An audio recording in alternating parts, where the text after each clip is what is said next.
See, you've been proved. Okay. All right. You're rolling. Okay. Well, Tom, after my hectic visit or my hectic way getting here, I'm glad we're going to have this visit, and I want to start by saying how much I enjoyed Dirty Rotten Scoundrels Well, we're going to get along just fine, you and I, Bobbie, I think. because you like it too. And your taste is obviously exquisite.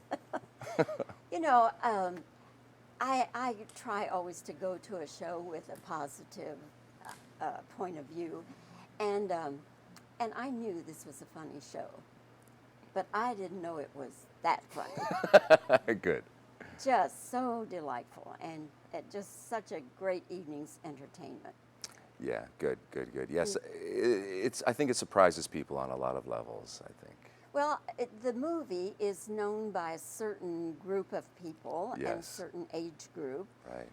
I certainly remember it well, and I think people have very fond memories of it, and I enjoyed it tremendously. But I don't think I laughed as much in the movie as I laughed in the stage musical. Right, yeah.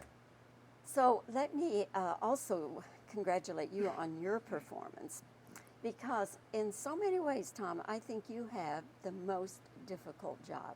Do you feel it's difficult? No, I was going to ask you why. It's a really fun part, and my coworkers are exquisite and hold the bar very high and make it very easy and fun and challenging and rewarding to show up to work every day. So, and you know, I'm a man of a certain age now, and I feel that a lot of my experiences have led me to this role. So I don't, of course it has its challenges, but I feel ready for it. So I love it. I'm very, very grateful to have it. One of the reasons that I say I think it's difficult and challenging for you is that so much of the time there is this zaniness going on around you, and you have to maintain the dignity of Lawrence, who is posing as a prince, for goodness sake. And so you have to stay in character, but you're a professional, you can do that. But you have to just give the stage to this zaniness. And also, I think you get to have a lot of fun when you're doing Schaffhausen. Sure, yeah. And the different accent and all. So you've got a lot going on in your character. I do, but I'm also with a team and sometimes a trio, and that is a very fun and satisfying dynamic on the stage. It's one thing to be a character, a solo character that drives the show by yourself. It's another thing to be part of a team. That sort of gives you, in a way, more power and more give and take on the stage.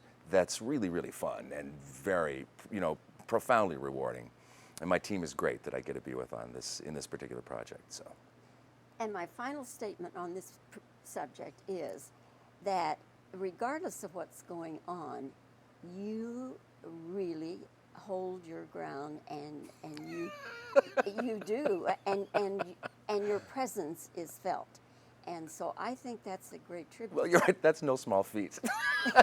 You're right. There's a lot of zaniness, and certainly the character of Freddie is outrageous. So it can be sometimes a challenge to maintain dignity, composure, and professionalism, because sometimes you just want to double over and go, I can't believe that I'm on stage while this is happening. It seems to me that you people are having a tremendous amount of fun. And it also seems to me, Tom, that there's a little stuff going on between you that maybe we in the audience are not privy to. Oh, that sounds... Little inside jokes. That sounds naughty, Bobbie.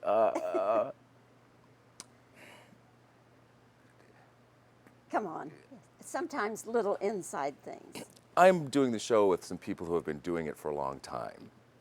Norbert Leo Butz has been doing the role for two years. So certainly Norbert will, shall we say, veer from the script on occasion.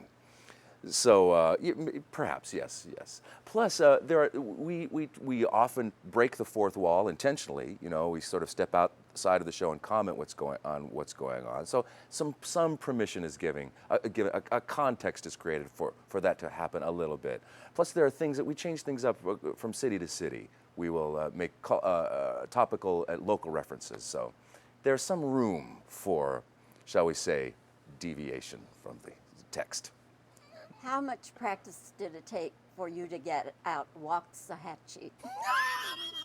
All right, a Tuesday night I had to write it on my hand.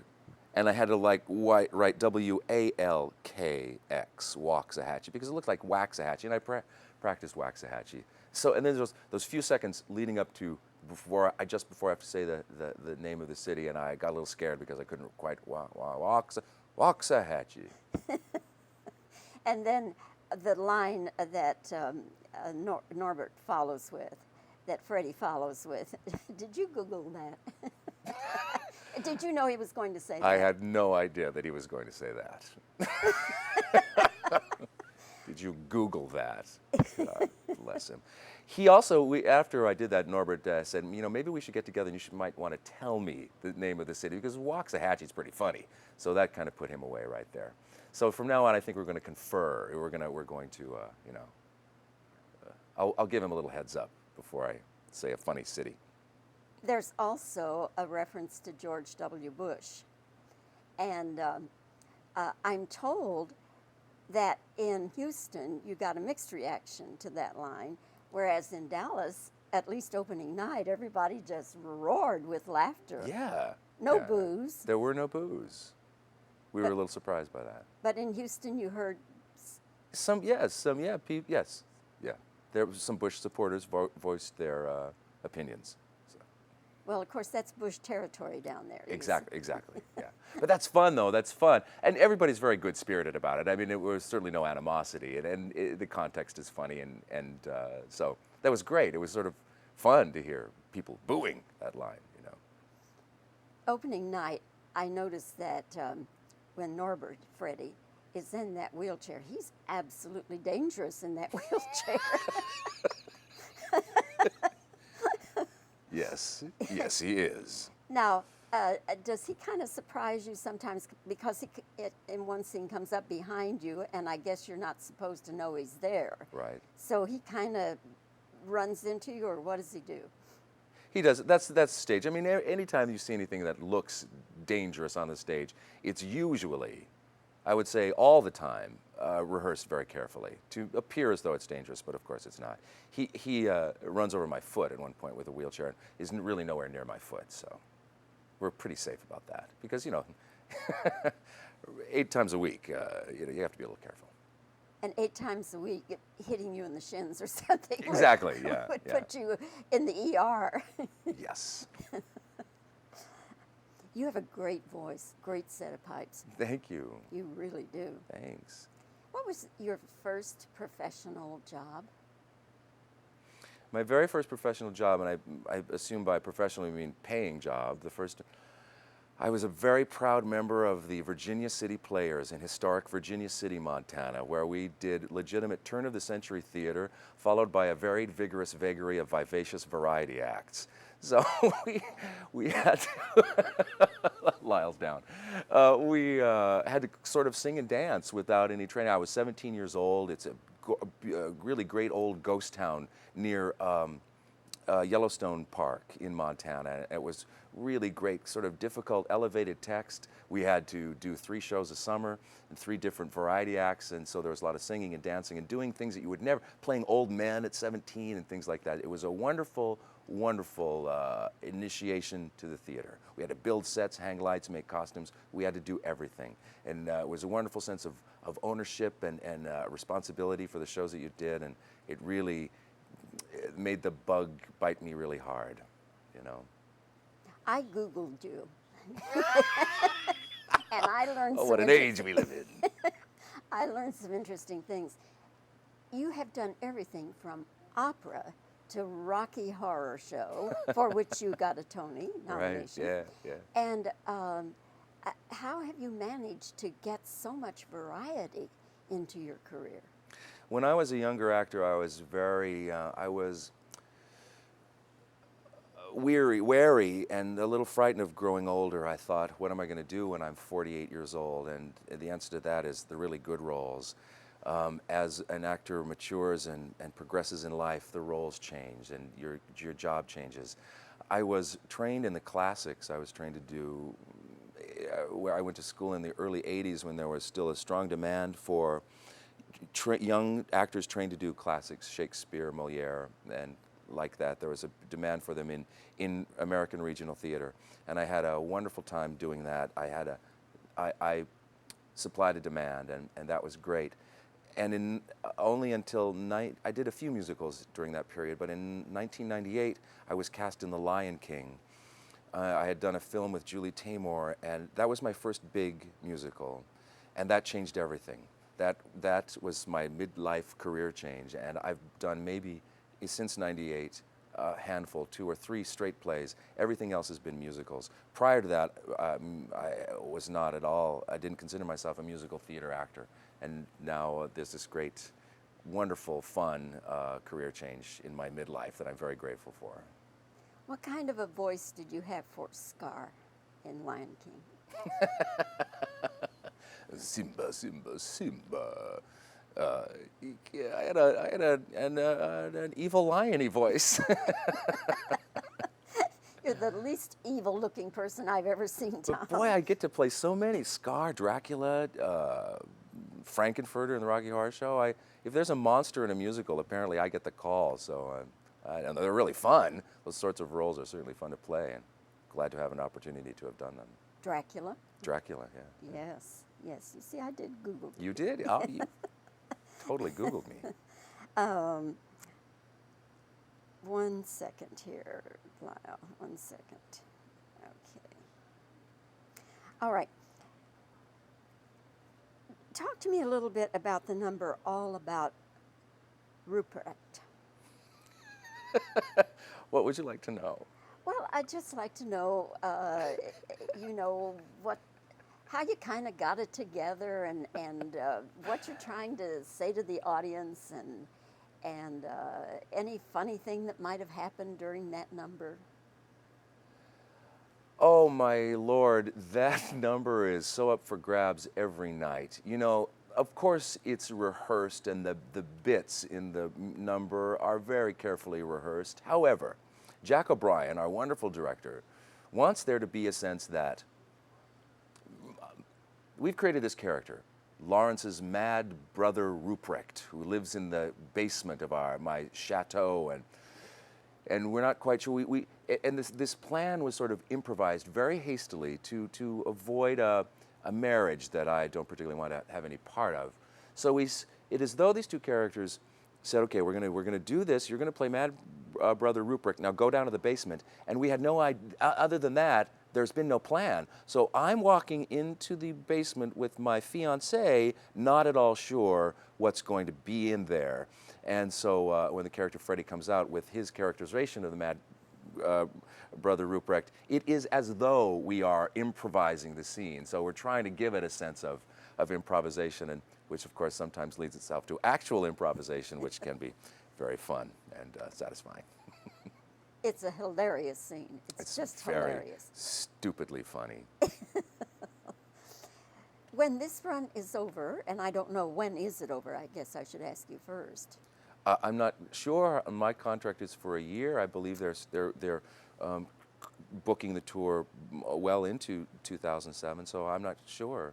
Let's hope it goes for a long time. And this is one that you'll just stay with it as long as it's playing? Yes, of course, the road is difficult. This is a great show. It's a great part, and it's a wonderful group of people. It's also very early. So, we're kind of in the honeymoon stage right now. So I want to do it forever. But, ask me that question again in February. But no, seriously, it is a great job, and I hope to do it for as long as I possibly can. Do you know if there are any plans for it to play Fort Worth, the Bass Hall in Fort Worth? Yes, there is.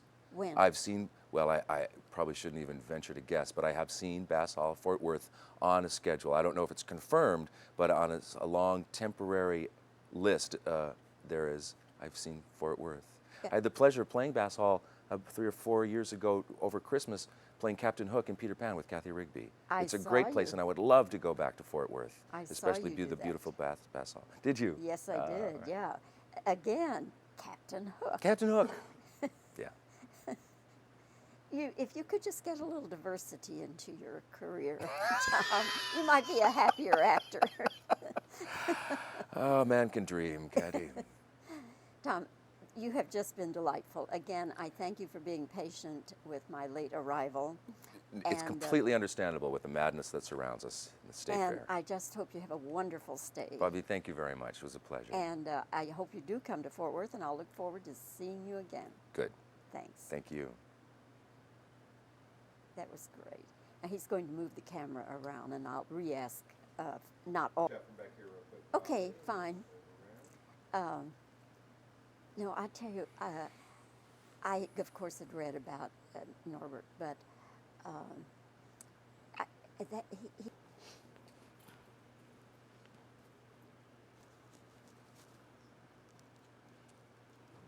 Okay, Bobbie. Good. Tom, I get the feeling that you people on stage are having as much fun as we are in the audience.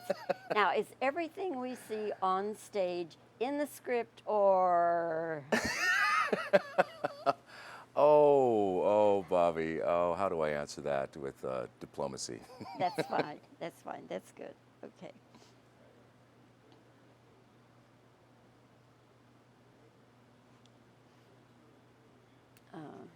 I have to kind of think.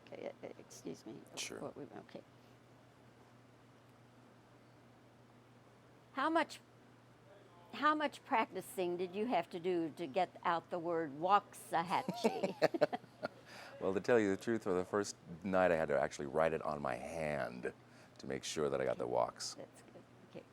1 second, Bobbie. Ask that question again. Okay. Right. Are there Now. people in the background? Yeah, they just left. Okay. Oh, okay. How much practice did you have to do to get out the word Waxahachie? Well, actually the first night I had to write it on my hand. Okay, that's good. I understand in Houston the George W. Bush got mixed reaction. Yes. In Houston there was some booze, actually. Okay. No booze in Dallas, though. There were no booze in Dallas. Okay, that's good. Okay. They've got a salesmanship club lunch at the Right. Oh, okay, we're just about finished. All right.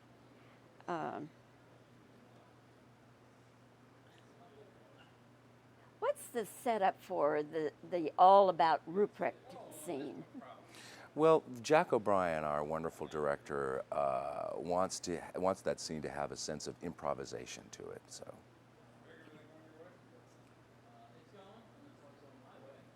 Freddie, the character Freddie, is absolutely dangerous in that. Let me do it again. Freddie is absolutely dangerous in that wheelchair. Does he ever surprise you with it?